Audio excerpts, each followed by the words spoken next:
Hola hermanos, el día de hoy, 19 de julio del 2022, es martes de la 16ª semana del tiempo ordinario. Ok, hoy es día de, bueno, aquí vamos a discutir un rato, ok, fíjense. Técnicamente en toda España y en el resto del mundo se celebra hoy el día de dos santas mártires, Justa y Rufina, hermanas nacidas, se supone, bueno, digamos, porque aquí entramos en las discusiones, ellas van a ser martirizadas en el año 287 y se supone que tenía la mayor Justa, tenía 20 años, o sea que nació en el 267 o 266, y la menor Rufina tenía 2 años, 3 años menos, o sea que tiene que haber nacido en el año 269, 270, más o menos. Bueno, eso es lo que la tradición dice, son las santas patronas de Sevilla, solo que en Sevilla normalmente la celebran el 17 de julio, porque es el día del martirio de Santa Justina, Santa Justa, no sé por qué digo Justina, de Santa Justa, que es el 17, y su hermana morirá unos días después, un par de días después, de otra manera, porque realmente fueron martirizadas de una manera bastante cruel. Hay que tener mucho cuidado con ellas, porque hay otra santa que se llama Rufina, que muere más o menos en la misma época, un poquitito más tarde, en Roma, o cerca de Roma, y también son hermanas, y que murieron también martirizadas, solo que en el otro caso la hermana se llamaba Segunda, y aquí Rufina es la mayor, o sea, tienen el mismo nombre, Rufina, pero no. Entonces hay que tener cuidado. Entonces, ellas nacen en Hispalis. Hispalis era la capital de la región de Hispania Bética, de Roma, era en ese momento pues la ciudad más importante de esa zona, y luego ellas eran hijas, a ver, aquí hay dos historias, hay algunos que dicen que no hay tantos elementos para probar su martirio ni su existencia. Yo creo que no son muy rigurosos desde el punto de vista histórico, claro que los hay bastantes elementos, de hecho hay muchos elementos en relación con otros martirios. Es cierto que aparecerán en los martirologios, en el jeronimiano, por ejemplo, y aparecerán, lógico, en el martirologio romano también más adelante, pero esos martirologios son tardíos, o sea, son de años después, pero sí hay relatos que se siguieron, y hay que ser honestos en el tema de que fíjense que se conservan las copias, no hay grandes diferencias, o sea, aunque sean de diferentes lugares, porque hay bastante devoción a ellas en varios lugares en España, y se conserva pues en general lo que se dice. Fíjense, ellas eran hijas de un alfarero que murieron, buenos cristianos, que murieron y las dejaron a ellas muy pequeñitas. Y entonces la comunidad cristiana completa de Sevilla se encargó de cuidarles, y el obispo Sabino también, que les tenía un gran aprecio. Continuaron ellas con el trabajo de alfareras, ¿no? Y hacían pues jarros y demás cosas. En Hispalis se celebraban un carnaval, yo no sé cómo llamarle esa cosa, pero eran unas fiestas en honor a Venus, a la diosa Afrodita, ¿no? La diosa del amor. Y entonces, y digo porque son los nombres, ¿no? Venus y Afrodita, mundo griego, mundo romano. Y entonces andaban por las calles el montón de mujeres semidesnudas, ¿no? Porque igual que anda vestida la Venus, que andaba buscando a Adonis, su gran enamorado, y parece ser, según la descripción que se hace, eran orgías en las calles, y eran unas cosas terribles, ¿no? Y entonces llegaron a un punto donde y andaban pidiéndole dinero a la gente para que se pudiese hacer la fiesta. Y entonces llegaron a la tiendita que tenían ellas ahí en el barrio donde ellas vivían, y pues ellas se negaron a entregar dinero, y entonces en castigo empezó la gente a quebrar los jarros que tenían ellas, y ellas, molestísimas, quebraron el ídolo de Venus. Y entonces ahí viene el conflicto, ¿no? Las denunciaron, evidentemente los sacerdotes de la bendita Venus los denunciaron, llegaron donde el gobernador de ese momento, que se llamaba Diogeneo, y pues las metió en la cárcel, pero no fue suficiente para ellos por semejante afrenta, ¿no? Habían quebrado a la diosa, y entonces las van a torturar, o se hicieron con ellas, hay un montón de relatos, las hicieron andar descalzas hasta Sierra Morena, detrás del gobernador, en un momento pues bastante cruel. Bueno, hay un montón de relatos, ¿no? Y ahí estuvieron presas hasta que muere prácticamente Justa por inanición, un 17 de julio, maltratada, es que les habían hecho de todo a las pobrecitas, ¿no?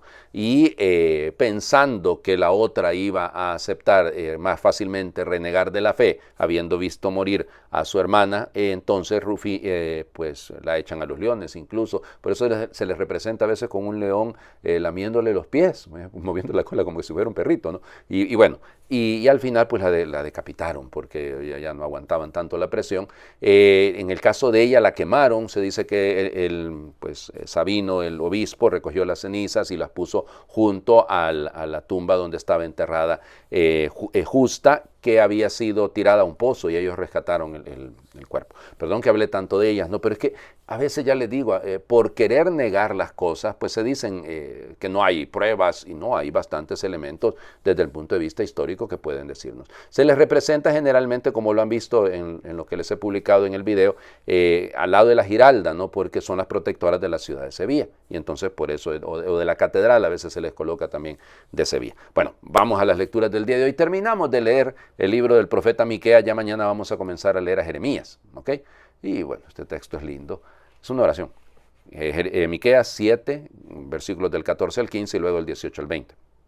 Señor Dios nuestro, pastorea a tu pueblo con tu cayado, a las ovejas de tu heredad que permanecen aisladas en la maleza, en medio de campos feraces.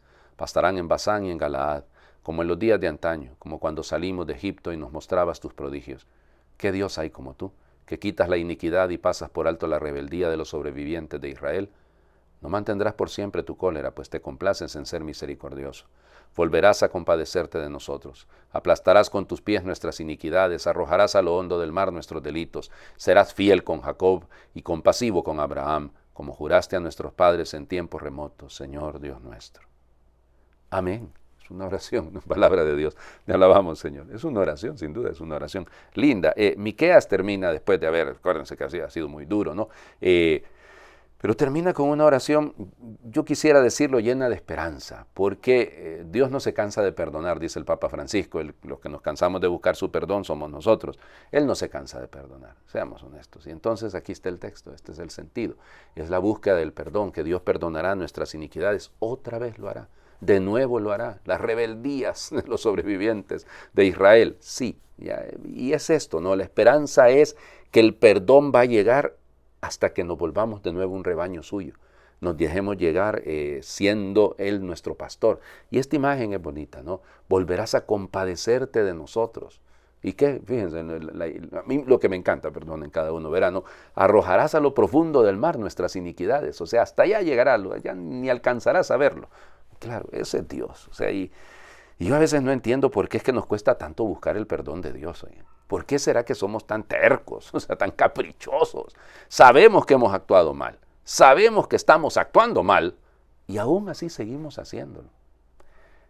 Que se nos llame a la conversión todos los días, porque la necesitamos. El Evangelio, Mateo, capítulo 12, versículos del 46 al 50. En aquel tiempo Jesús estaba hablando a la muchedumbre cuando su madre y sus parientes se acercaron y trataban de hablar con él. Alguien le dijo entonces a Jesús, oye, allá afuera están tu madre y tus hermanos y quieren hablar contigo. Pero él respondió al que se lo decía, ¿quién es mi madre y quiénes son mis hermanos? Y señalando con la mano a sus discípulos dijo, estos son mi madre y mis hermanos, pues todo el que cumple la voluntad de mi Padre que está en los cielos, ese es mi hermano, mi hermana y mi madre. Palabra del Señor. Gloria a ti, Señor Jesús. En una ocasión escuché yo, y que creo que no duré ni medio minuto de decírselos, por ahí una predicación de los hermanos separados, y por favor, ¿verdad? No quiero meter a todos en el mismo costal porque es una falta de caridad inmensa, no, hay gente muy respetuosa dentro, incluso en su fanatismo, hay algunos que no dejan de ser personas de diálogo incluso, pero hay otras que ya el fanatismo les ciega completamente, ¿verdad? Ofendiendo a la Virgen porque hasta Jesús la había rechazado, y yo, ay, Señor Jesucristo. No es posible llegar a captar lo que está pasando aquí. O sea, primero no sabemos lo que pasó inmediatamente después, ¿no? Pues probablemente Jesús lo que hizo fue atender a su familia. Pero Él está haciendo llegar a la comunidad más allá de los lazos de sangre. Más allá de la cultura judía era tan importante, ¿no? Y acuérdense que hemos escuchado la semana pasada que el padre entregará a sus hijos, los hijos matarán a los padres. O sea, duro, ¿no? Entonces, qué lindo poder entender más allá de los lazos de sangre y comprender que nuestra comunidad, nuestra familia cristiana, nuestra familia parroquial, nuestra familia diocesana, está constituida por personas que lo que tenemos que hacer es lo que Jesús ha entendido que ha hecho su madre y lo que entendemos todos. Escuchar la palabra de Dios y ponerla en práctica.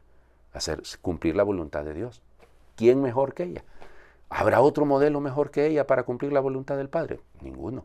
Entonces, aquí yo creo que hay que ir más allá después de esa mentalidad un poco fanaticoide, como les digo, completamente sesgada bajo una visión teológica muy, muy pobre. El Señor Jesús está abriendo a una realidad más profunda, muchísimo más profunda, de la cual en primer lugar los beneficiados somos nosotros, ¿no? Les invito a hacer oración.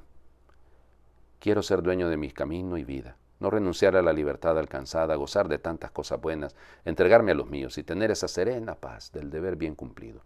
Pero también puedo ser discípulo.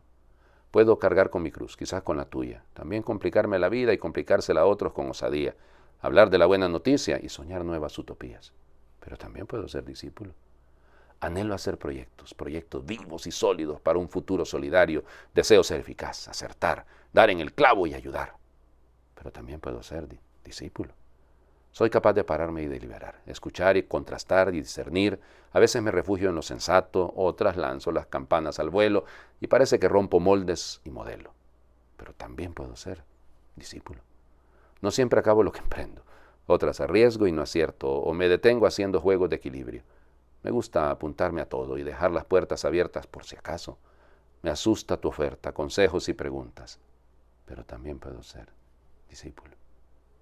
Podría seguir así, tirando más o menos como hasta ahora, manteniendo el equilibrio prudentemente, justificando mis opciones dignas, diciendo sí cuando todo es a medias, dejándome llevar por la corriente, buscando seguridad en meras insinuaciones. Pero también puedo ser discípulo. Amén. El Señor esté con ustedes y les bendiga a Dios por intercesión de Santa Justa y Santa Rufina mártires, el que es Padre, Hijo y Espíritu Santo, y su bendición descienda, les acompañe siempre. Feliz martes para todos.